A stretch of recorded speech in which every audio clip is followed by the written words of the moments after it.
Gente, que maravilha, hein? Estamos aqui nesse bate-papo maravilhoso com o pastor Marcelino e vamos continuar, porque tudo que é bom tem que avançar, não é Vamos isso? que vamos. Vamos que vamos. Pastor, tá cansado? Tá aguentando aí mais um pouquinho? Nada, queridão. Tô pronto para umas 10 dessa. As 10 dessa? Que maravilha. Pastor, o Senhor nos abençoou muito aqui, né?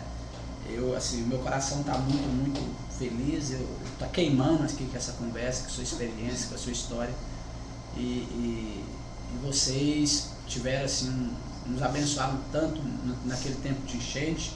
Nós enfrentamos aqui em Itabuna uma situação bem delicada, como igreja, como comunidade, e nós, assim, tínhamos que fazer alguma coisa, tínhamos que nos levantar como igreja, né? Tanto é que no dia seguinte a enchente que aconteceu em Itabuna, a nossa igreja já preparou uma cozinha, já começamos a cozinhar, já começamos a pensar como que nós iríamos influenciar essa comunidade.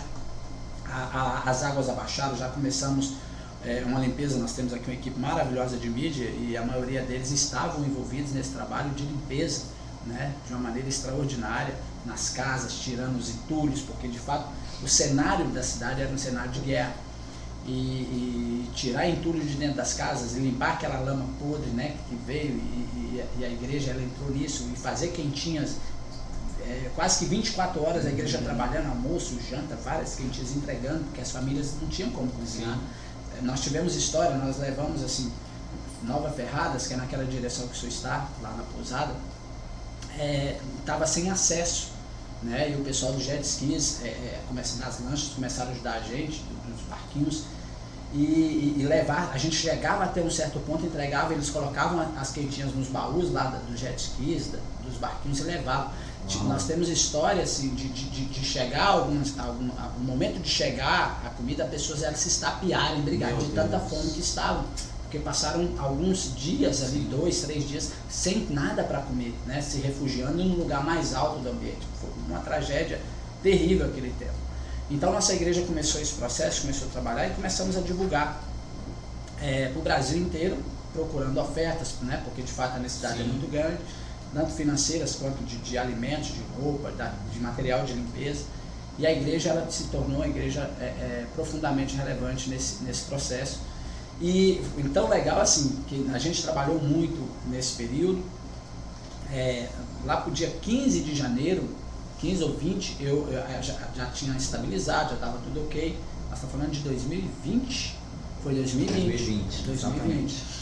E aí eu saio de férias, fico um tempo lá, minha esposa já estava em Minas, né?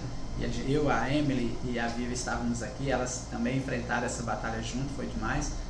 E aí eu voltei. Quando eu voltei, uma comissão da nossa igreja, a igreja presbiteriana, a igreja também presbiteriana ajudou bastante a gente, a igreja nacional, né? E tem uma comissão de assistência social, e eles pediram para vir, né, aqui para conhecer.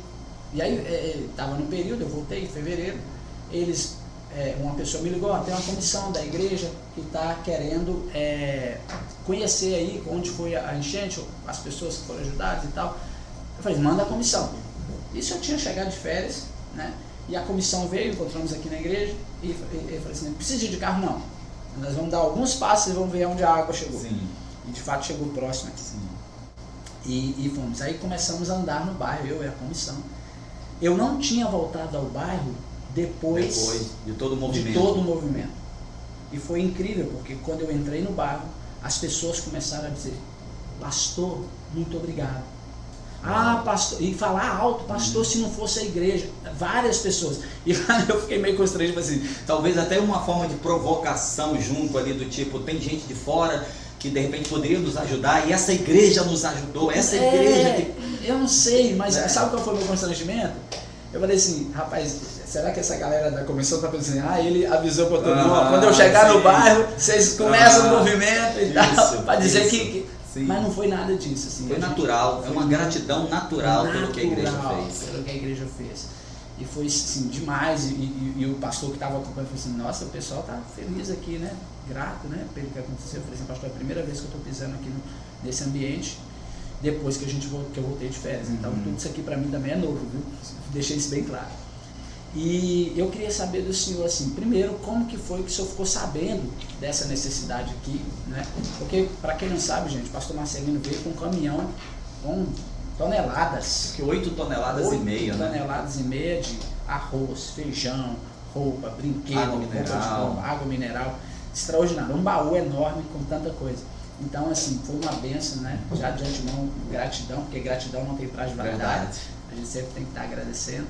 E saber do senhor como é que foi que o senhor sabeu. E nós vamos falar, gente, sobre a relevância da assistência social da igreja. Né? Vamos conversar sobre isso agora. Como o senhor ficou sabendo, como é que foi esse processo aí de juntar, de procurar ajuda? Pastor, aquela experiência realmente foi muito marcante para nós também, né? Porque nós também estávamos lá com uma forte chuva na cidade, naquele período, né? Nós sofremos lá também. Alguns lugares do Brasil, naquela época. Sim, alguns lugares do Brasil foram assim, castigados por aquele momento. Eu costumo dizer que a calamidade, ela cala a cidade, mas ela não pode calar a igreja. Muitas vezes o que a igreja fica esperando do poder público, a cidade está esperando da igreja. Né? Porque a igreja ela foi colocada naquele lugar com uma função muito específica. Nós somos um farol. Nós somos um lugar de refúgio. Sim. Nós somos um lugar de esperança. Nós somos um lugar de transformação. Perfeito. Então eu penso que não faz sentido uma igreja se apropriar de um terreno numa comunidade que poderia ser qualquer outra coisa e não fazer a diferença naquele lugar. Eu costumo dizer que se Deus nos colocar no lugar, Ele sonha que essa igreja faça a diferença nesse lugar. Isso foi sempre uma marca da Central, né? Ser diferença, fazer a diferença, não fechar os olhos para a necessidade. Então, naquele momento, a gente já estava envolvido com muitas ações ali na própria cidade, socorrendo demandas que surgiram ali também. Então chegou a situação de Itabuna para nós, né? Olha, Itabuna está assim, assim. E nós temos, como eu compartilhei com você, nós temos muitos membros da Central que são da Bahia, especialmente de Itabuna. E nós temos uma família que era de uma das regiões mais afetadas aqui, né? E quando eu recebi no grupo da igreja um pedido de socorro dessa irmã, dizendo: irmãos, peço que os irmãos orem pela minha família, porque lá em Itabuna aconteceu isso, e mandou os links, né, dos vídeos, das reportagens, e a minha família está ilhada, assim, passando muito aperto, orem por mim, pela minha família. E aquilo queimou o coração, né? Nós reunimos a liderança e fomos até ela procurar entender o que tinha acontecido. E aí nos lembramos que tinha você aqui, por conta do DNA, né? Por conta do DNA. E a partir de quem que nós acabamos chegando até você aqui? O pastor Jairo de Anagé. Jairo de Anagé. As pontes que a gente vai criando. Sim, aproveita. Eu faço parte da conexão. Exatamente. Aproveita aqui para dizer a você, de repente, pastor que está assistindo esse podcast. Não existe ministério solo. Não existe chamado isolado, né? Alguém já disse que ninguém faz nada grande sozinho. Se você estiver fazendo sozinho, porque não é grande, né? Então você precisa estar conectado a pessoas, né? E o fato do pastor estar conectado a um grupo de pastores fez com que eu soubesse lá em Vitória do que eles estavam passando aqui, né? Então juntou as duas coisas, pastor. Eu penso que foi sobrenatural, foi Deus trabalhando. Sim. Porque juntou as duas coisas, né? A irmã Giovana lá da igreja pedindo ajuda e oração pela família, e pastor Jairo pedindo oração por vocês aqui, pela necessidade. Então assim, juntou o útil ao agradável. Naquele momento nosso coração queimou como igreja, e nós, além de socorrer a nossa igreja local, por alguma razão Deus estava nos direcionando a socorrer o povo de Itabuna. Ministerialmente não tínhamos conexão nenhuma com vocês, porque nós não temos igreja aqui em Itabuna, nem pretensão de abrir igreja aqui. Nós não fazíamos parte da conexão, nunca tínhamos ministrado nessa região aqui específica, mas Deus gerou isso no nosso coração, né? E quando Deus chama é você mesmo, não adianta transferir responsabilidade não, né? Naquele momento nós podíamos pensar, lá tem muita igreja, vamos jogar isso para cima do DNA, mas Deus falou, é com vocês. E a prova de que Deus realmente estava nos chamando, pastor, foi o modo como Ele mobilizou outras igrejas e outros pastores. Muito rapidamente, uma empresa da cidade colocou aquele caminhão à disposição, o motorista e tudo, né? E muito rapidamente outros pastores, ao ouvir meu pedido de socorro, já se disponibilizaram a contribuir, a colaborar, né? E nós fomos passando com um caminhão nas igrejas. Era incrível, assim, incrível mesmo, do ponto de vista difícil de crer, né? No sentido original da palavra.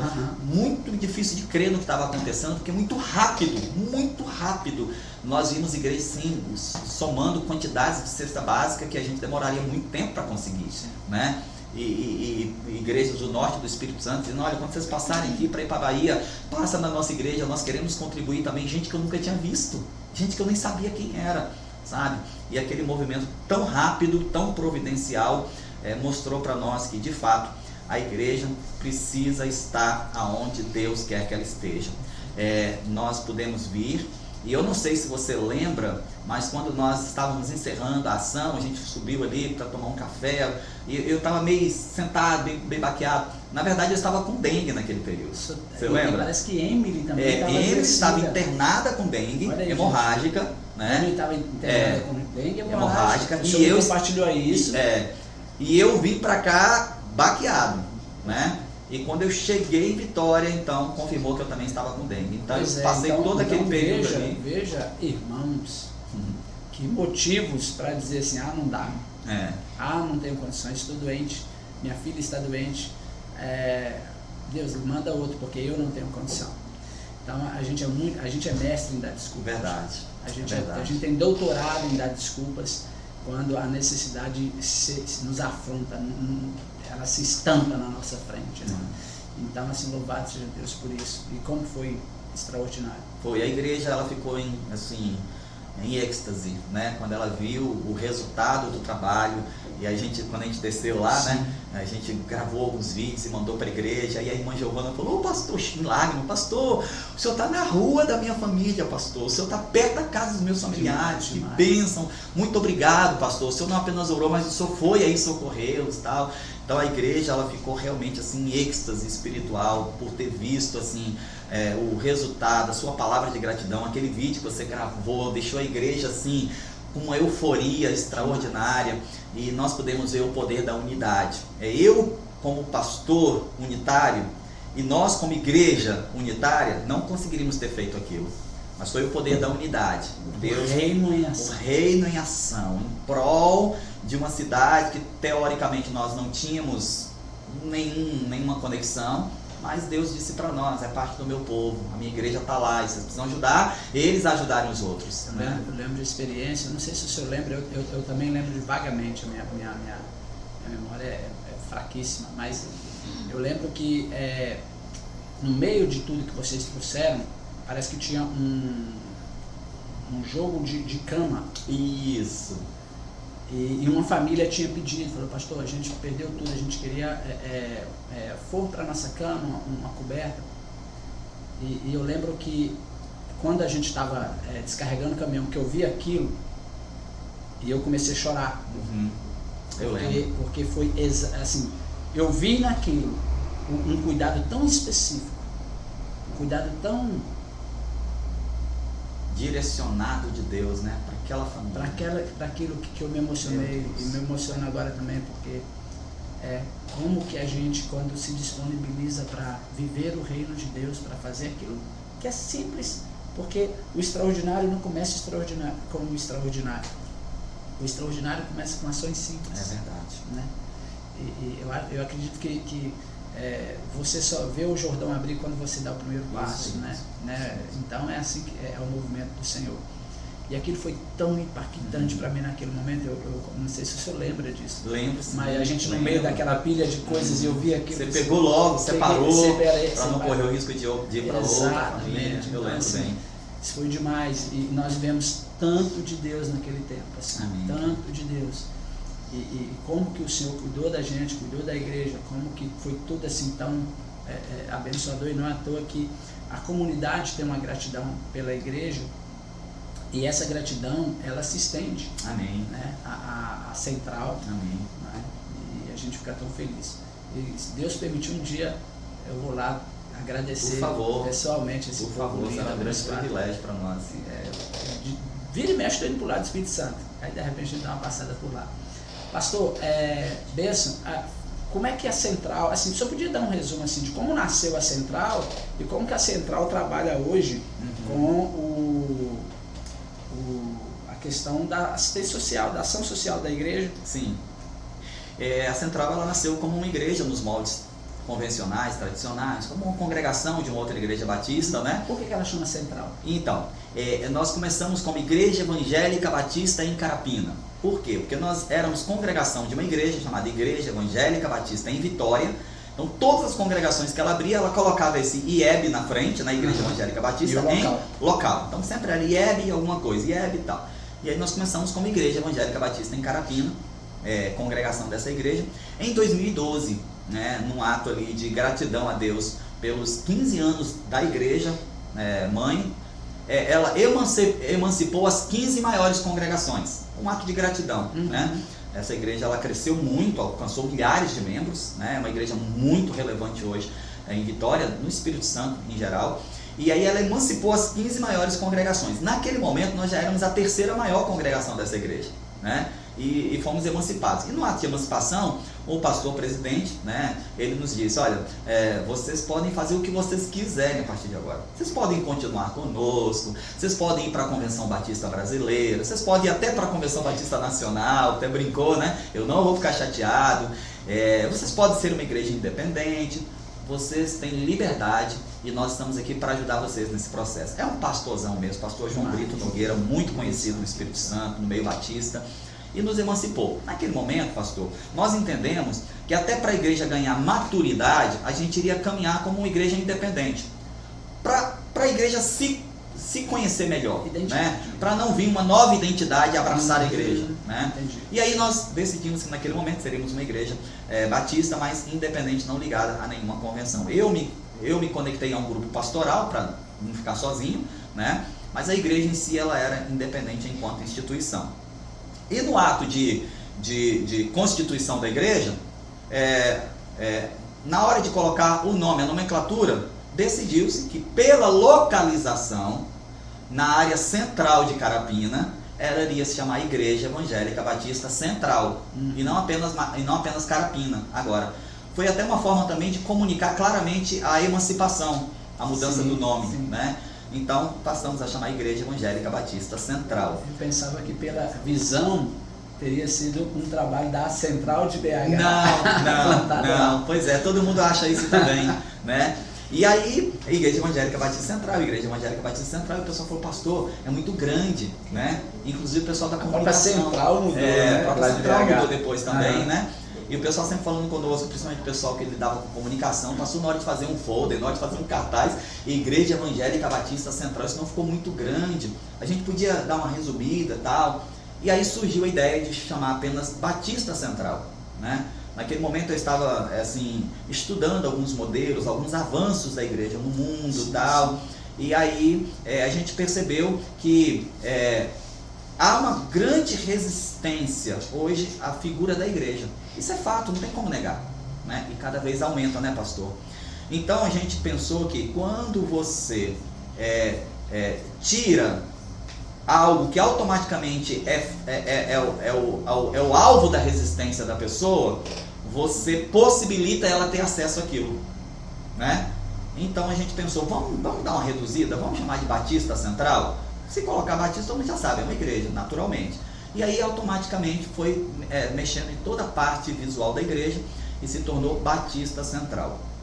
Quando nós mudamos para um outro prédio, aí é uma outra longa história que poderia dar um outro podcast, né? Quando nós mudamos para um outro prédio, agora próprio que o Senhor nos deu na comunidade, remodelou tudo, remodelou logomarca, remodelou comunicação visual, né? Todo o nosso padrão de apresentação como igreja, mexeu em tudo na igreja.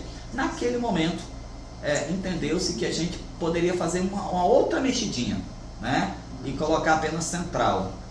Isso criou uma proximidade ainda maior com a comunidade. Foi perceptível e muito claro isso. Então a igreja se tornou Central, todo mundo já sabia, já era uma igreja em células, nós já tínhamos começado o processo de transição, estávamos ali naquele processo de multiplicação dos primeiros líderes, e de fato a igreja abraçou a visão celular, né? Nós tivemos... Depois que ela se torna Igreja Central, é que começa o movimento? Na verdade, quando ela começou Batista Central. Quando nós nos tornamos Batista Central, porque nós éramos congregação de uma igreja que não dava tanta liberdade assim para você trabalhar esses movimentos, né? É uma igreja muito bem formalizada, né? Uma igreja bem batista, assim, né? Sim. Com todas as sociedades. Isso mesmo, né?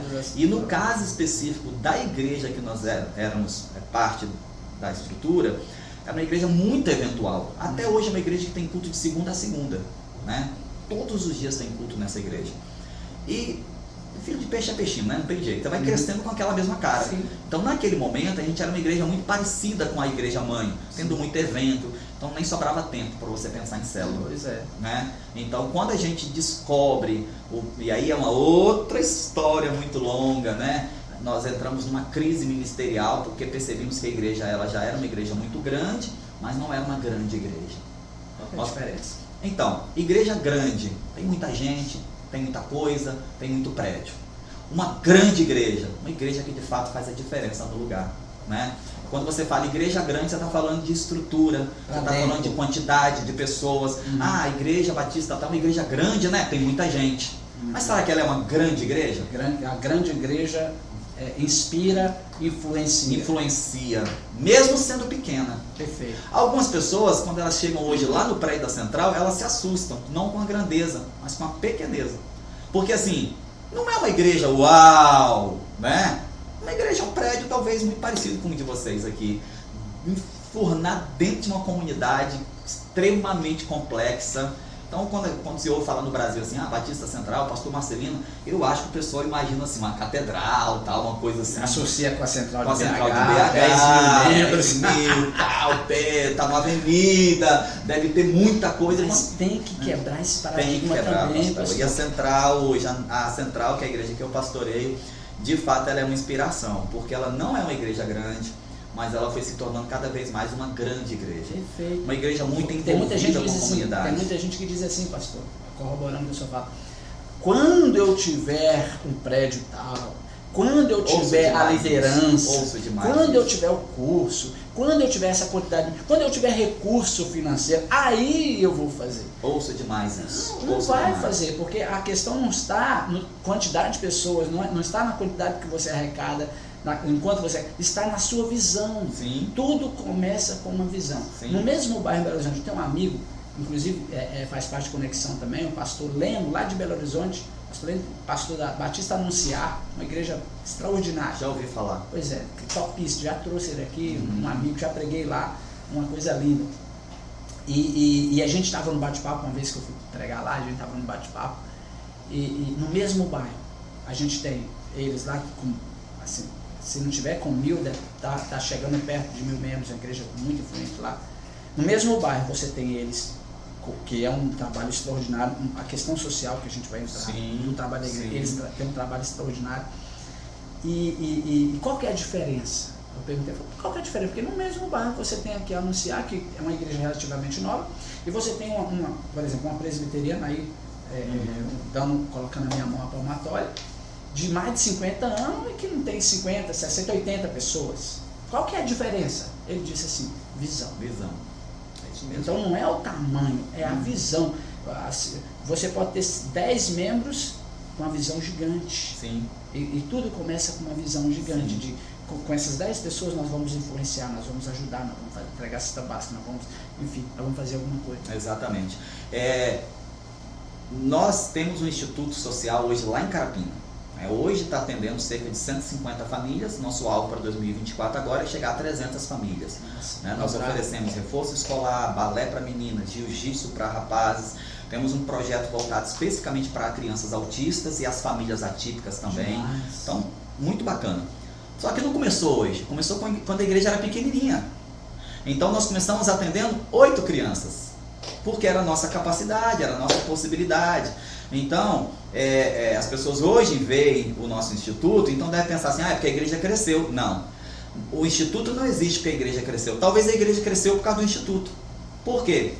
Praticamente todas as crianças do instituto, pastor, de alguma forma estão conectadas às atividades da igreja hoje. Seja por meio de uma célula, seja por meio de um evento ponte que a gente cria para conectar suas famílias.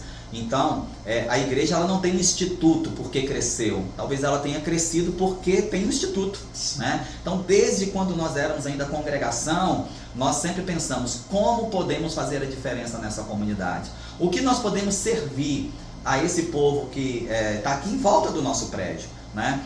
E a gente percebe exatamente esse paradigma equivocado que alguns têm, de quando eu for grande, eu vou criar uma fundação para atender crianças carentes do meu bairro. E na verdade você não precisa ser grande, você só precisa ter uma visão e Deus te dá as possibilidades.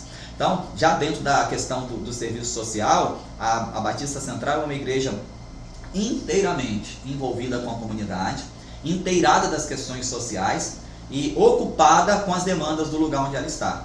E eu penso que toda igreja deveria fazer isso, né? Então, se eu tenho uma praça na cidade, no bairro, que está toda esculhambada, normal.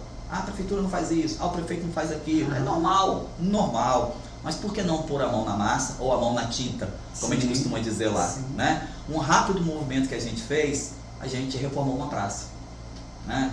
Um custo baixíssimo, sabe? É pegar uma enxada e ir lá e capinar. É pegar um alicate lá e consertar o gradil que está quebrado. Sim. É pegar uma tinta e ir lá e pintar os bancos que estão todos esculhambados. Então isso já faz uma grande diferença.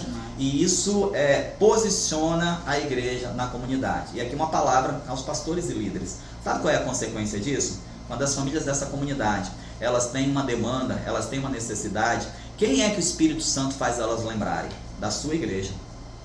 Sabe? É natural, aquele pastor vai me ajudar, aquela igreja vai me socorrer.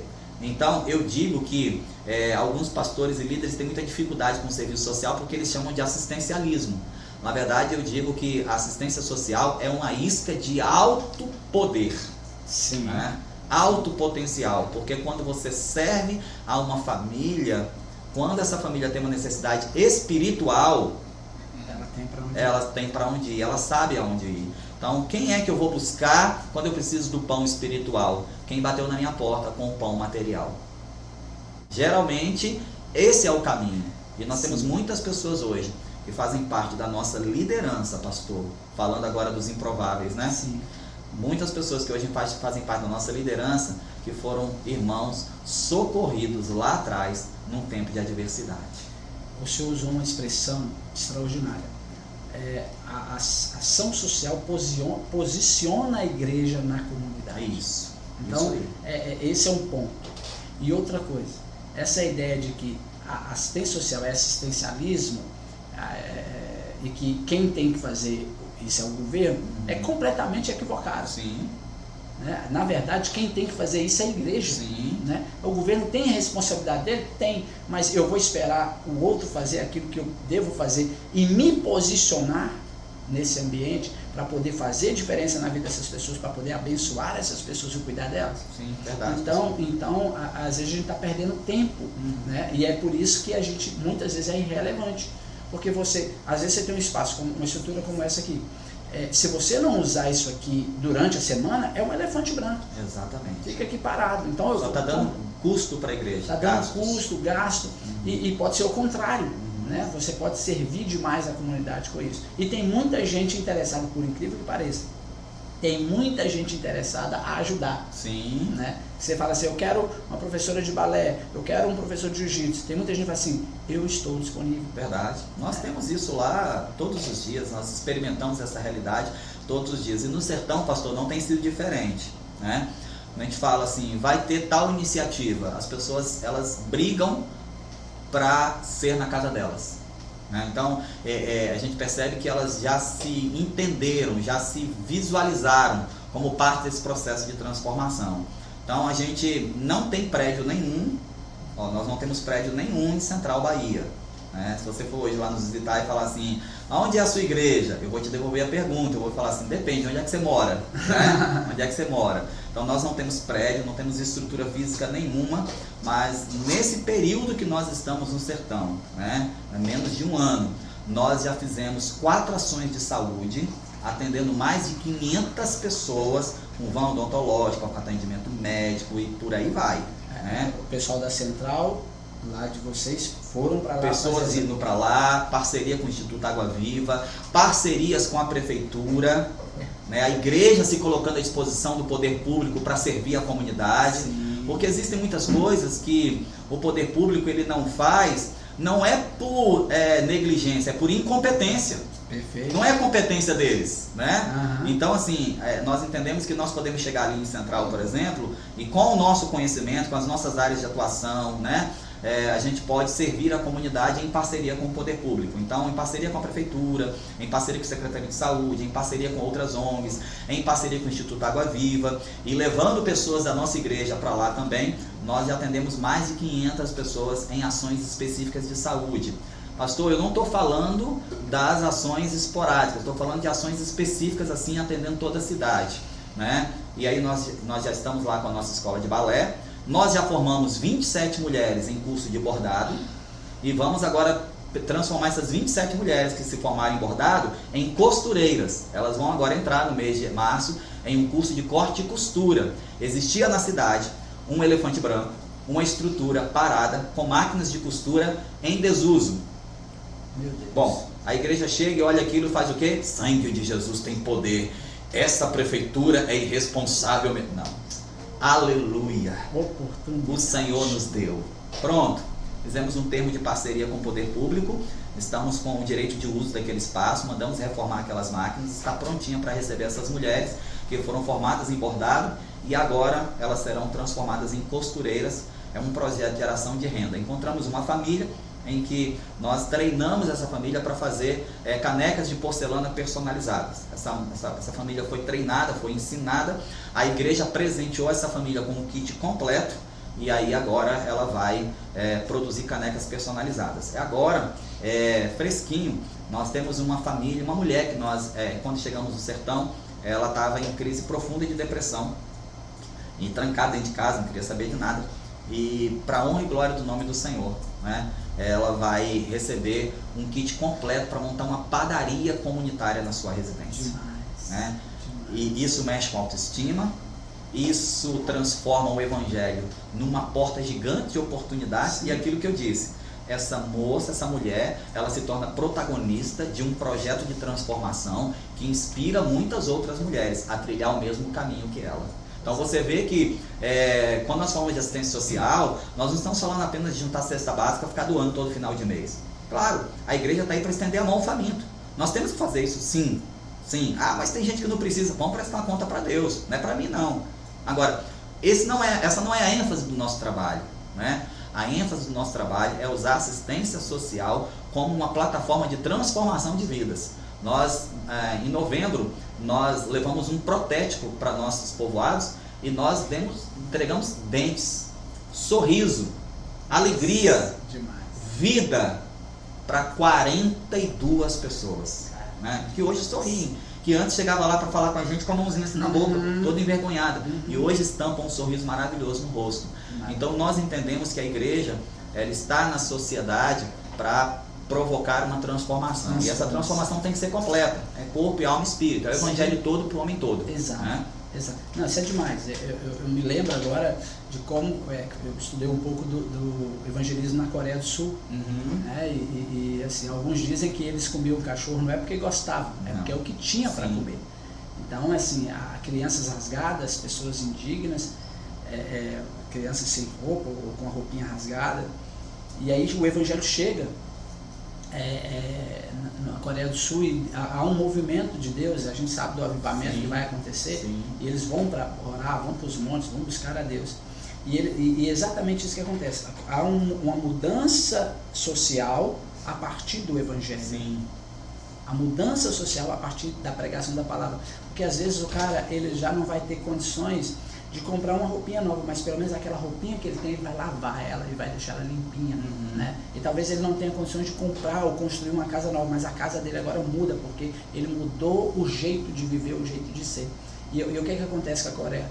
Em pouco tempo, um país que era completamente largado, não era de terceiro mundo, era submundo, a Coreia de repente se transforma num país de primeiro mundo, com tecnologias extraordinárias. E tudo isso acontece por quê? Porque o evangelho chega, esse povo começa a orar, eles começam a construir pequenos cabines nos montes para buscar a Deus. Verdade. Há um movimento de Deus naquele lugar e isso gera dignidade para as pessoas. Então, se o evangelho não gera transformação, ele é qualquer coisa menos evangelho. Pastor, eu quero até aproveitar, né, o podcast aí para tocar numa ferida e até um assunto que está viralizado aí, que é a Ilha de Marajó, né? Sim. Uma menina muito abençoada, ela trouxe essa questão à tona aí através de uma canção e aí, né, é a bola da vez, todo mundo fala disso e inclusive os que odeiam a igreja se apropriaram disso para descer a lenha na igreja, né? E falar mal da igreja. Eu quero aproveitar aqui para trazer o seguinte, talvez a maioria das pessoas, talvez até nós, nem saibamos, mas existem mega igrejas na Ilha de Marajó. Existem igrejas, para o contexto daquelas comunidades, são mega igrejas. Nós temos igrejas lá com milhares de membros. Eu não sei se o pastor sabe disso, mas uma certa denominação no Brasil avançou muito para aquela região do Pará, do Amapá e da Ilha de Marajó, e nós temos igrejas lá assim, com milhares de membros. Então assim, aproveitar para dizer o seguinte, se uma igreja deve ser cobrada por essa conta que estão apresentando aí, com todo respeito, é a igreja que está lá no Marajó. Perfeito. Porque não é uma região não evangelizada. Se fosse, eu já teria arrumado minha mala e ido para lá, pastor. A maneira como meu coração se indignou diante do grito dessa menina, que é real, que é legítimo, perfeito, tá? Perfeito. Ela não está se aproveitando de nada, é um grito legítimo. Sim. Que aliás, grito que já foi dado alguns anos atrás por outras pessoas e que o Brasil calou a voz dela. Exatamente. Né? Mas é um grito legítimo. Mas eu fico pensando o seguinte, estão dizendo para a igreja dos grandes centros urbanos, vocês têm que ir para Marajó, vocês têm que fazer alguma coisa. Mas eu quero dizer para você que está assistindo esse podcast, a igreja já está lá. Existem muitos pastores lá. Existem movimentos evangelísticos que estão inclusive ganhando renome de forma nacional por estarem lá no Marajó. E são essas igrejas que deveriam abraçar essa causa. Perfeito. Claro, Deus pode usar esse momento para levantar novos missionários, para levantar novos ministérios, para despertar novas igrejas para ir para lá. Mas eu me pergunto, baseado nessa nossa conversa aqui, né, eu me pergunto se há toda essa crise social no Marajó, assim, com todo respeito, onde está a igreja que teoricamente já está lá no Marajó? Né? Se você dá uma pesquisada aí na internet, igrejas evangélicas no Marajó, você vai ficar até assustado, pastor. Tem igrejas lá com 2, 3 mil membros, na Ilha de Marajó, cidade de Anajás e por aí vai. Sim. Então assim, aquela região experimentou um movimento muito forte, de células, muitas células espalhadas por aquele lugar. Sim. Tem muitas igrejas construídas naquele lugar. Então assim, é até um certo desabafo aqui, porque de repente estão cobrando de uma parcela da igreja, mas deveriam estar focando numa outra parcela da igreja. Porque se o Marajó fosse uma ilha não alcançada, se o Marajó fosse uma área não evangelizada, certamente eu estaria lá. Eu estaria lá, sabe? E aqui não é nem orgulho, nada não.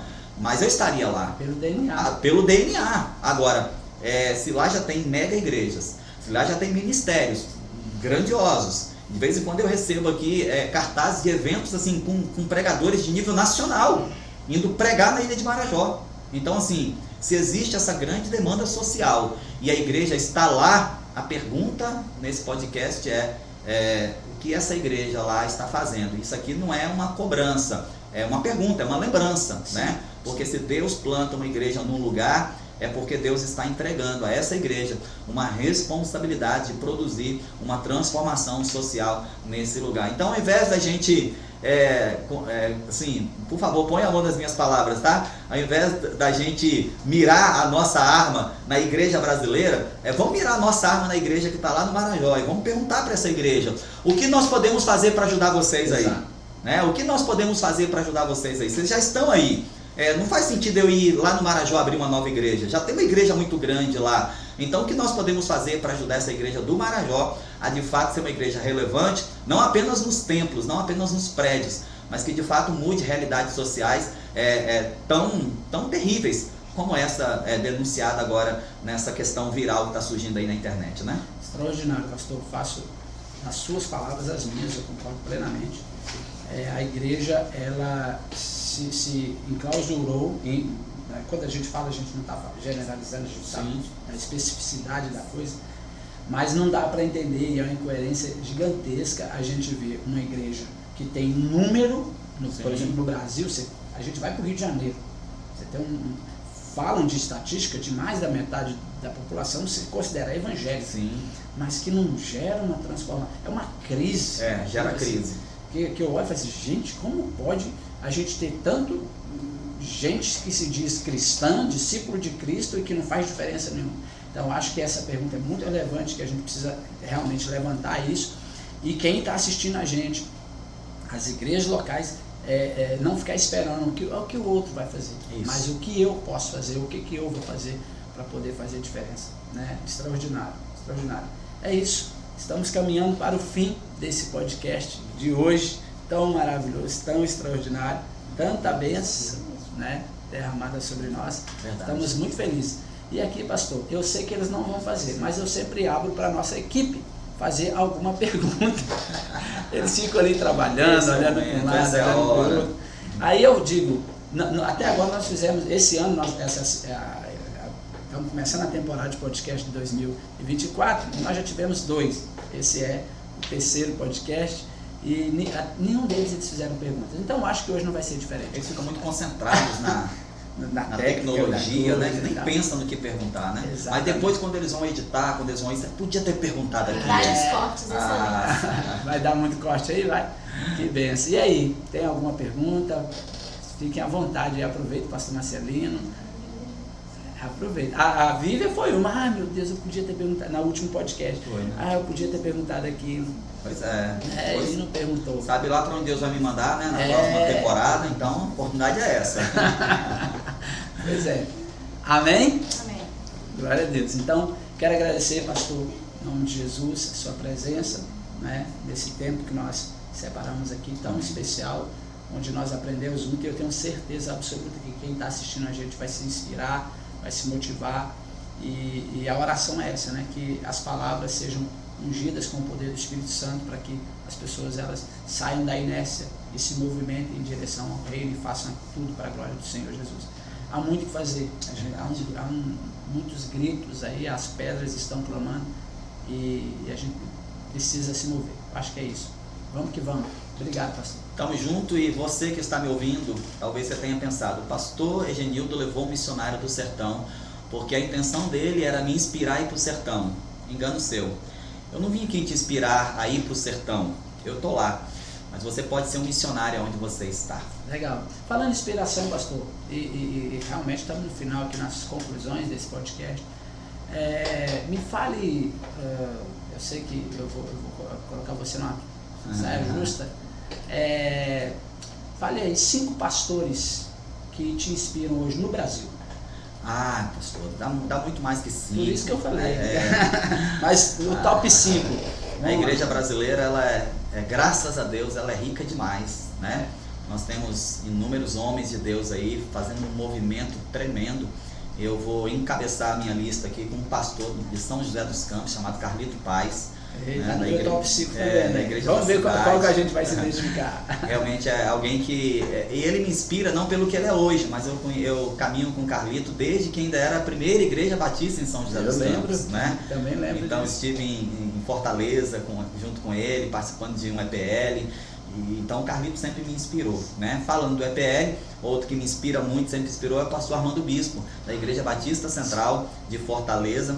Um homem que quebrou muitos paradigmas, enfrentou uma resistência enorme no meio denominacional, mas é uma igreja extremamente relevante, uma igreja que tem coragem de sair de um prédio construído para uma tenda, né? E faz um trabalho fantástico de formação de líderes. Geração Futuro se tornou uma referência no trabalho com crianças, né? Então Armando Bispo é uma outra grande referência para nós. Jamais posso esquecer do meu pastorzão, né? E aqui talvez não seja nem a questão de um mais importante que o outro, é à medida que a gente vai se relacionando, né? E aí entra na minha vida o pastor Paulo Mazzoni, da Central de BH, que de tudo que você pode perguntar sobre o Paulo, eu digo simplicidade. Porque o Paulo, ele é pastor de uma igreja, de uma mega igreja hoje no Brasil, né? Uma igreja extremamente relevante, inspira a gente no mundo inteiro. Hoje ele roda o mundo inteiro ministrando. Sim. Mas o Paulo é aquele cara que ele senta com você aqui, toma um café com você e você nem faz ideia de que ele é aquele homem de Deus que extraordinário. Essa semana eu estava conversando com o pastor Leno, e a gente falando sobre liderança. Ele falou assim, olha, eu falei assim, quem que eu traria aqui para a Bahia, para ministrar para os jovens aqui, ele falou assim, cara, a equipe pastoral da Central de Belo Horizonte é incrível. Sim. Porque eles têm o DNA do Paulo. Isso, né? todos eles. Então é um serviço. O Wagner, por exemplo, estamos falando de Central agora, né? O Wagner, por exemplo, tem um coração que é extraordinário, né? Que é o responsável lá pelo DNA. Sim, sim. Então eu preciso corroborar com a sua fala de maneira tão extraordinária. A equipe pastoral da Central é muito, muito generosa. Verdade. E o quarto é justamente o Wagner, né? O Wagner, a gente fala o pastor Paulo, mas o Wagner é o nosso pastorzão. Né? O Wagner é o nosso pastorzão. Acessível. O Wagner, às vezes, quando eu tô lá no meio do mato, lá e de repente aparece assim, Wagner Carvalho Central. Vou ali, o que é que ele quer comigo, né? E aí ele simplesmente está ligando para perguntar, como é que você está, pastorzão? Como é que está o trabalho aí? Existe alguma coisa que nós podemos fazer por você? Então, o Wagner Carvalho, desde que eu conheci o Wagner num momento de extrema crise ministerial, em que eu estava querendo largar tudo, abandonar tudo, né? E o Wagner me abraça e diz, não, você vai conseguir. E aí, quando eu faço a primeira tentativa e não dá certo, eu volto em Belo Horizonte e eu digo, Wagner, não, Wagner, deu tudo errado, cara. E sabe o que ele diz? Perseverança, eu confio no seu trabalho. Né? Então o Wagner para mim é um pastorzão que realmente faz a diferença na minha vida. E eu vou deixar o quinto lugar de uma forma mais generalizada. Eu quero aproveitar para honrar todos os pastores que hoje servem no campo missionário. Porque o campo missionário, por incrível que pareça, não é uma exclusividade de missionários. Nós temos muitos pastores, e o que eu tenho conhecido de pastores no campo, pastores de ovelha mesmo, tem cheiro de ovelha, sabe o nome de cada uma delas, sabe a estradinha que faz para chegar na casa de cada uma delas, anda léguas e léguas para visitar uma família.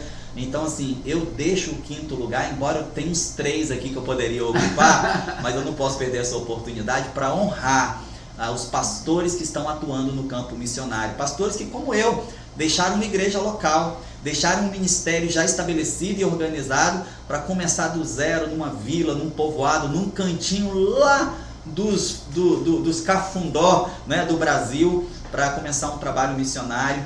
E tem sido tão relevante o trabalho de vocês, porque quando eu chego lá em Central, eu alcanço outras cidades em volta e eles dizem assim, passou um pastor por aqui e ele ficou no nosso coração. Então assim, eu quero aproveitar esse quinto lugar aqui, que poderia ser ocupado por pelo menos uns outros 3, mas eu aproveito para honrar você, pastor que também se tornou um missionário no sertão da Bahia. Glória a Deus. Última pergunta para encerrar. Qual que é o seu maior desafio hoje, como pastor, como missionário? Meu maior desafio é manter a minha paixão por Jesus. Sou apaixonado por Jesus, pastor. Apaixonado por Jesus. Quando me perguntam assim, por que você foi para o sertão? Eu digo, porque Jesus está lá. Eu não fui para o sertão por causa do sertanejo, eu fui para o sertão por causa de Jesus. Eu estive lá, eu tive uma experiência com Jesus tão forte no sertão que eu não podia não voltar para lá. Sabe? E quando eu pego aquelas estradas empoeiradas, é como se eu visse Jesus andando descalço por aquelas estradas e eu vou atrás dele. E o nosso desafio é no meio de tanto trabalho, no meio de tanta demanda, no meio de tantos compromissos, uma agenda que é uma loucura. Meu maior desafio é manter a minha paixão por Jesus. Amém, amém. Que demais, hein? Que maravilha, glória a Deus. Estamos boquiabertos. Estamos maravilhados com tudo isso. Muito obrigado. Deus abençoe você. Um abraço e até o próximo Jardim Podcast. Tchau.